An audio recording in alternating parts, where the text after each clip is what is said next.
Welcome to Thrive Radio. I'm your host, Amy Montgomery, entrepreneur and digital marketing agency owner. Today, my guest is Christina Kasiraja-Lebrun. She is a talent management professional and mental wellness coach who is exceedingly passionate about corporate and employee well-being. Christina, welcome to the show. Thank you, Amy, for having me. It's really good to be here. Yeah. So how did you become a talent management professional and wellness coach? Wow, that is quite the journey. It all started with my leaving home when I was 16. I grew up you can edit this as much as you want, Amy. Okay, Oh, yeah. Because I am a little bit nervous. I think I just realized that. So it started off when I actually had to leave a dysfunctional home life when I was 16 years old. I was put in a position where I had to essentially work my way up. I didn't manage to go to school or anything like that. I just left home and I went into survival mode, essentially. 2 years after I left home, it was essentially spent. I was a 16-year-old. Nobody wanted to hire me. I had to do little odd jobs here and there just to put a roof over my head and to feed myself. When I was 18 was when I started my first corporate job. I started off as a receptionist. And being the type A go-getter that I was, a couple of years later, I found myself in a talent management sort of position. My career essentially took off in 2005, which I think I was about 24 years old at that time. And I fell into the talent management industry quite by accident. And when I say talent management, essentially what I'm referring to is the global mobility industry.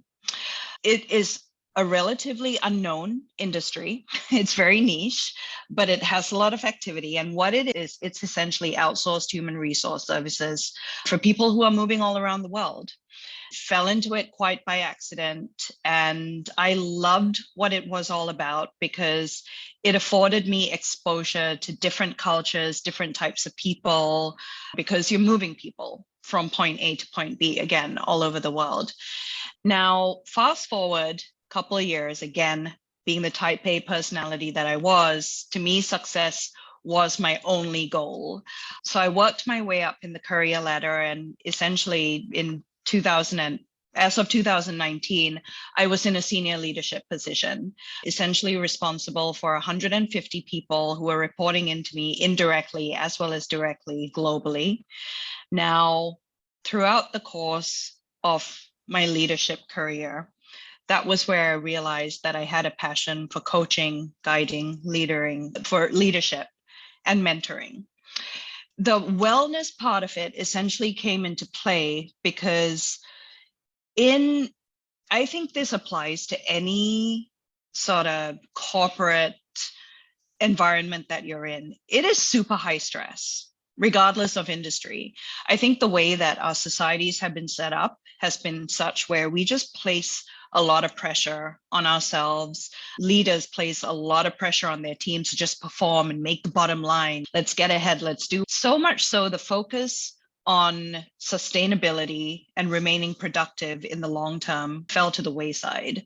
And I found that just being respectful and nurturing towards my team members, especially the high performing ones, would yield long-term productivity. My turnover would always go down to 0% in whichever team that I took over, because the environment that I would create for them as their leader would be a safe environment for them to perform in, to safely express their ideas. And you know what? It all came from a selfish place, because not only did I want to do well, I wanted my team also to do well. And in the end, it was to make that bottom line, but it was to make that bottom line in a very safe and sustainable manner, if you will. So yeah, that was essentially how I ended up where I am today. I left my corporate career in 2019 to use my leadership experience that I had acquired over the years to coach folks one-on-one. And that's essentially where I'm at the moment. So in walking through your journey, what are you grateful for? My resilience. Resilience. There were many times where exhaustion would take over, and I would be like, why am I doing this? Is what I'm doing impactful? Does it really matter? We all go through that. And I'll be the first one to put up my hand and take accountability for the fact that I am human at the end of the day. And throughout the course of this journey that I've been on, and it's still a journey that I'm on, I am grateful for the fact that I still kept my eye on the prize and picked myself up and kept going. Because believe you me, given my past history, there were so many obstacles that I had to face, and so many times where I was this close to just being like, nah, I'm done. I'm just too tired. I'm just going to go out and be a trophy wife or something. I just don't want to do this. But no, I just kept going. And I'm grateful for that side of me that just enabled me to, when needed, take a step back, take a break, go for a run, or just go have a nap and come back to it. Yeah, definitely. I love that. So what are some ways you help to create supportive environments so that teams feel safe and express their ideas? Yeah, absolutely. Here is my secret. It is to be nice and respectful to everyone around you. Kindness in the workplace is such an underused concept, underused tool, if you will. Obviously, I had to balance that out with maintaining high standards for my team, because at the end of the day, you still want to have a high performing team. But because you have such high standards for your team, it's important to be super respectful to them as well, and be very open about the fact that we all need little micro breaks throughout the day in order to remain sustainable, in order to remain productive in the long term. So for example, if one of my team members needed to take a day off to, I don't know, go to their kid's baseball game or take their mother for a doctor's appointment or whatever, they were more than welcome to be upfront with me about what they needed to do in their personal life with no judgment whatsoever. They could go off and take care of it. And my team was structured in a way where it was based upon trust. So if one person was out, the other members of the team would pick up the slack temporarily, because they knew that they would be afforded the same privilege if they needed to take care of their dog or their child or whatever it is that they needed to do. Or if they were having a bad day as a result of being at the receiving end of a nasty client or whatever, go take a couple of days off, go take a couple hours, do what you need to do so that you can come back and continue to give it your 150% on an ongoing basis. I was also very particular about core business hours. My expectation for the team was that we would go over and above during our core business hours. Anything before and after that, like working late, I never understood that concept. I well and truly didn't, because scientific studies have proven that just attention span wise, we can only remain productive for an average of 1 hour before our attention starts to drift off and we just don't become productive anymore. But given that, again, you're in a corporate space, so you have to be respectful of the rules and the structure that has been put in place. I was very particular about giving it your all during your core business hours, granted taking little micro breaks whenever needed during said core business hours. And anything before and after that, please go take care of yourselves. Go out for dinner with your family. If you live alone, just go hang out by yourself. Take that time for yourself again so that you can re-energize and recharge and come back the next day. This was structured in a way where that was like the standard on a 9-to-5 basis, if you will. There were times where, of course, there are client needs, and there are times where you would have to work after hours, but I made it so that it would only be required when it was absolutely required, and not just for the sake of appearing busy to appease the seniors or to make it seem like you were going over and above. No, if you're going over and above, the results will show in the quality of work that you produce. Again, long-term productivity. It's all based upon that. So what is work-life balance to you, and do you think it's possible? Yeah, that's an interesting one. And Amy, when you figure it out, let me know. I'm kidding. I'm kidding. I think it's possible. I do feel that you have to have the courage to be able to stand up for that concept, because again, society has been structured as such where we place so much pressure on ourselves to perform, regardless of what it is that we're doing. It could be in the corporate space, it could be just running our lives and taking care of ourselves, or whatever it is. We're all navigating life, and it's in order to remain productive in the long term, you have to have that confidence and that strength to be like, you know what, I need a break. Okay. Therefore, I'm going to be vocal about it, and I'm going to afford myself the ability to be vocal about it and to take that break for myself. But if you have that, if you're able to do that for yourself, work-life balance is very easily achievable. It's not easy. It well and truly isn't, because God forbid, if you work for a manager who doesn't believe in work-life balance, then you will have a bit of a fight on your hands. Or you may even have to look for another environment that believes in the concept of work-life balance. But if you adopt that concept for yourself and you stand by it 100% with confidence, it will truly be achievable. Yeah, I think it's absolutely possible. So why is self-care like exercise and nutrition important for workplace performance? I think it's important for performance in and out of the workplace. Exercise, it's again, look at the science behind it. It produces dopamine, which is that hormone that makes you feel happy, right? And I'm not talking about if you're a gym bunny, great, go to the gym, get your exercise on in that way. But when I talk about exercise, I'm talking about physical activity. Start off your morning. If you're not the physical activity type, if you're not the workout sort of person like I am, that's fully understandable. But go for a small walk. Start off your day by making your bed, for example. That's physical activity right there. Making yourself like a small meal. Again, going out for a quick 15-minute walk. If having structured full-on workouts are your thing, by all means, structure a routine around it. Carve out some time in your day. If you're a morning person, to do it like I am, get it done in the morning. Every time of day that works for you, get out there, move your body. And at the same time, treat yourself to hearty, nutritious food. These are things that we can do for ourselves that will not just help us physically, but mentally as well. And as a result, it will increase your ability to perform in a positive way in the workplace.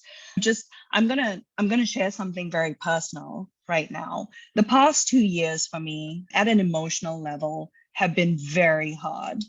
It's been exhausting. We've had to leave New York City, uproot ourselves from our home, and hide out in Connecticut and try to figure out what our next steps are going to be.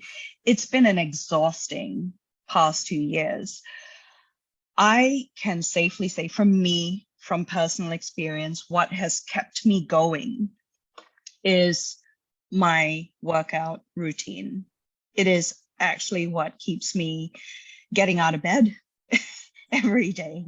I can safely say, if it weren't for my ability to move my body, which I am unendingly grateful for, I think I would have been a depressive mess, just based upon how the past 2 years have gone. Yeah.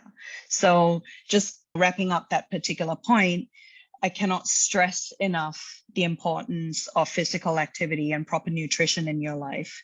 Feed and nourish your body so that you can be productive in not just in the workplace, but in your day-to-day lives. So with the Great Resignation, what are some ways that employers can become more competitive to get top talent? Yeah. If you identify high-performing talent, employers, pay them. Don't try to cut corners. Don't tell people that this is what it is. Don't go the extra mile, especially if you, again, identify them as high-performing talent. Recognize that rest is crucial for long-term productivity. If one of your team members is, again, having a bad day, make it so that you take care of them, you support them through it. Of course, again, like I said earlier on, you have to balance it out with having high standards for the team. This is how you create a high-performing team. But once you've created that high-performing team, take care of them at a personal level, maintain kindness and respect at all times. Create policies that will protect them from getting abused by clients, by internal peers, create safe spaces for them to express their ideas, because this will not just help nurture them as individuals, it's going to help you all as employers too, because you will be creating great talent who can step in to leadership shoes and keep the company going. It's as simple as that. If you take care of your people, will remain loyal and they will work exceptionally hard. And what if they were to leave? That's again part and parcel of life, right? They do have the right to find other opportunities, and there will be other companies that will try to take them. And if that happens, that's fine. If you create a positive work culture, folks will want to join your organization, and that can be started and taken care of by creating that positive environment that takes employee well-being into consideration. Can you share some of your client success stories with us? Yeah, of course. I have one that comes to mind. He is still a client of mine until today. He was my very first client when I founded the business at the end of 2019, right before the pandemic hit. Lucky me. He started off, let me take a step back, sorry. He falls into my target market, which is in my coaching business. I coach high-performing talent, no matter where they are in their career. They could be just starting off in their career, or they could be established executives who are looking to fine-tune their leadership skills and adopting further skills that they haven't already acquired along the way or they're unaware of. So this kid, he's not a child anymore. He's actually 30 years old by now. When I first started coaching him, he had obviously just started off in his career. I knew off the bat within the first 5 minutes of my talking to him that he was a special kind of talent. He's extremely dedicated, hardworking. He has this ability to think 3-4 steps ahead of any situation. Excuse me. He takes it all into consideration. Now, he was at that time a consultant on his team. So when he first started talking to me, he was very new to corporate at that time. And the reason why he started working with me when at that particular moment in time, his aim was to understand more about how to navigate corporate environments in general. He did not realize yet that he would want to move up in the career ladder.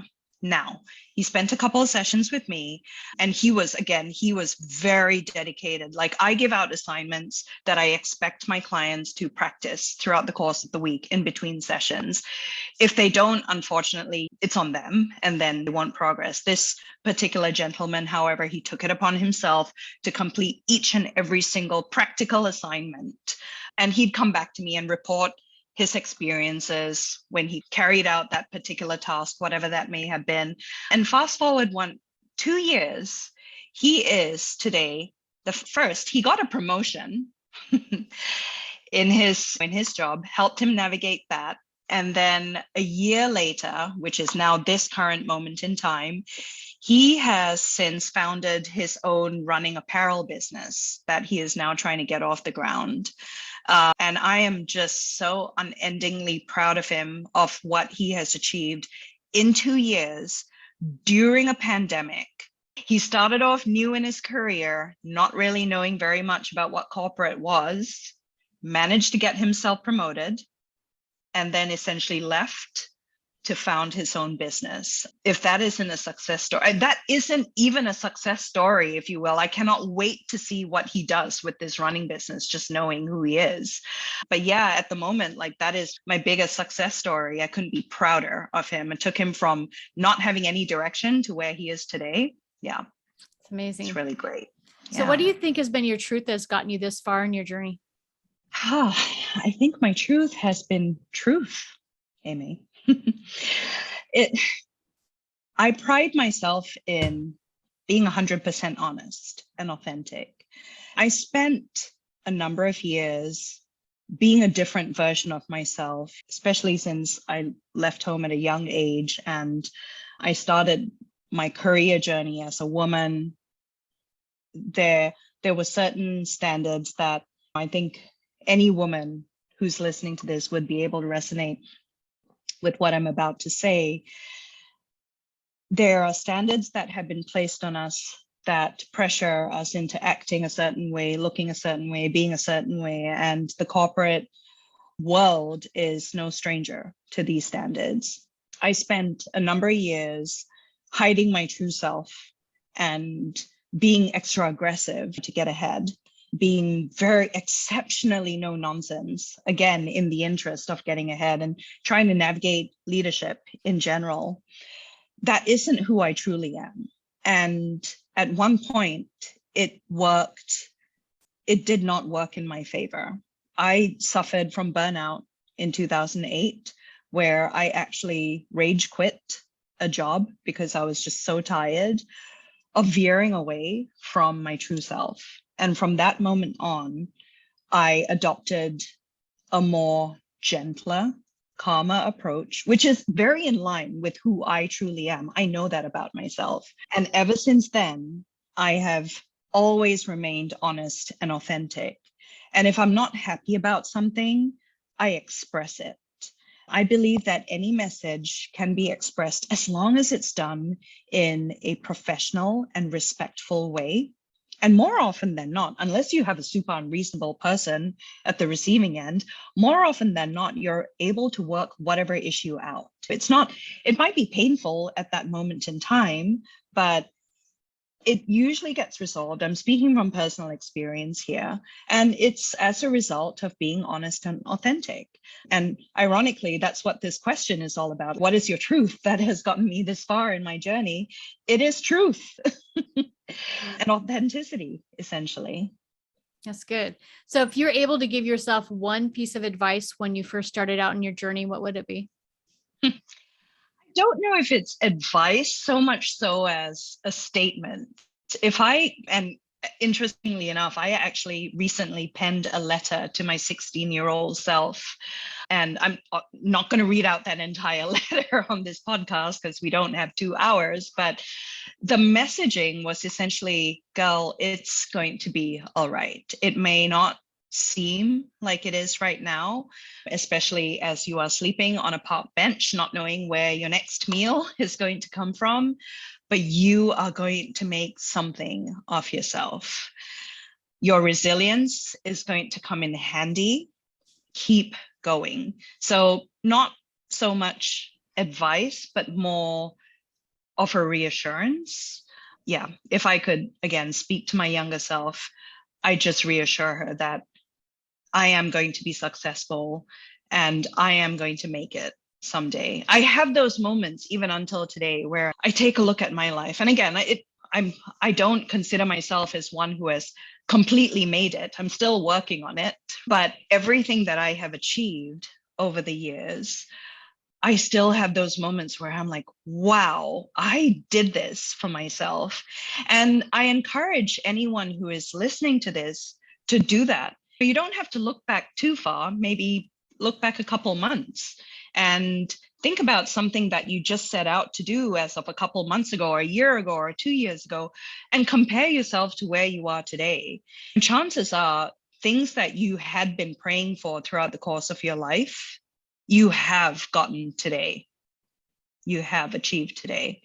So always keep that in sight, especially on the extra exhausting days and you need to give yourself a little bit of a pick-me-up and you're unable to get it from your loved ones. And it's on you to take yourself out of whichever dark hole that you may be in. Sit with your exhaustion, absolutely acknowledge that it's there, and take a moment to acknowledge your achievements, whatever they may be. And chances are you will pull yourself out of that sort of dark place, if you will.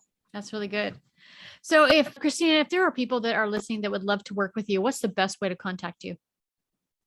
Through my LinkedIn page, which I'd be happy to share with you. I can also be reached on my email address, which is Christina, Christina, at clinkwellness.com. That's KLINCWELNESS.com. Perfect. And I'll put your LinkedIn link down below. Thank you so much for coming on today and sharing your expertise. Yeah, thank you, Amy.